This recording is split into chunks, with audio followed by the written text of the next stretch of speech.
अगर आपकी रक्त धातु दूषित हो जाती है, रक्त दूषित हो जाता है, रक्त खराब हो जाता है, तो उस केस में आपको कौन कौन सी बीमारियां हो सकती हैं।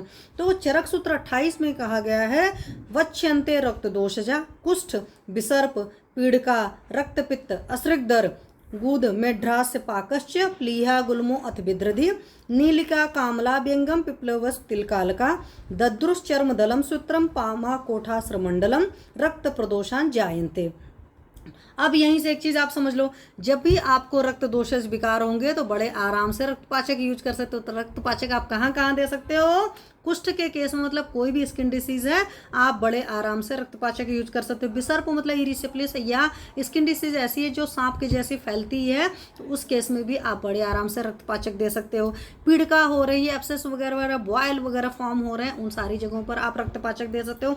रक्तपित्त की बीमारी है, अब रक्तपित्त आपने पढ़ा हुआ है कि ऊर्ध्व रक्तपित्त होता है, मतलब ऊपर के मार्ग से निकलता है, अधोक मतलब नीचे के मार्ग से निकलता है, और कई बार दोनों जगह से मिलता है, उभय रक्तपित्त होता है। आपको पता है ऊर्ध्व रक्तपित्त में विरेचन कराते थे, अधोक रक्तपित्त में वमन कराते हैं, उल्टी चिकित्सा होती है उस तरीके से। तो ये सब सारी चीजें मतलब रक्तपित्त के केस में भी रक्तपाचक दे सो। असृक दर होता है, लेडीज़ को या फीमेल्स को ब्लड हो रहा जा रहा है, वो ज़्यादा अमाउंट में जा रहा है, मेनोरेजिया और मेट्रोरेजिया वाला कंडीशंस हैं, ये सारी जगह आप बहुत अच्छे से यूज़ कर सकते हो।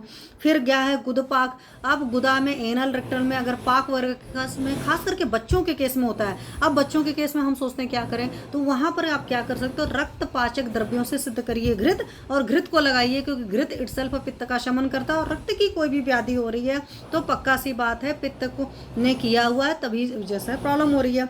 मेढ्र में पाक हो रहा है, मतलब यूरेथ्रा जो है उसमें अगर पाक वगैरह हो रहा है, वहां पर रक्तपाचक अच्छे से करिए।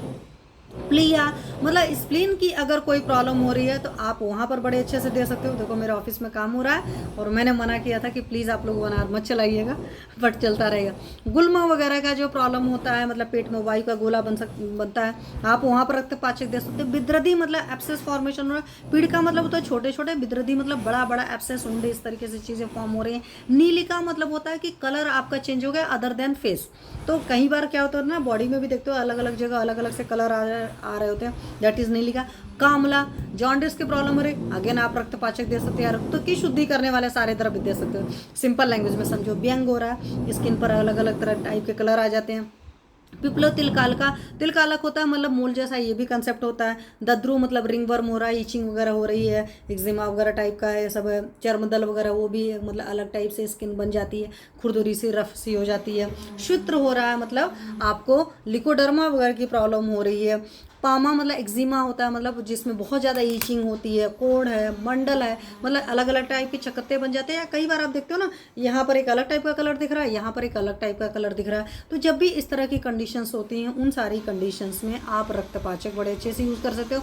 आप रक्त शोधक द्रव्य यूज़ कर सकते हो, रक्त प्रसादन द्रव्य यूज़ कर सकते हो, रक्त की शुद्धि कराने के लिए आप विरेचन यूज़ कर सकते हो।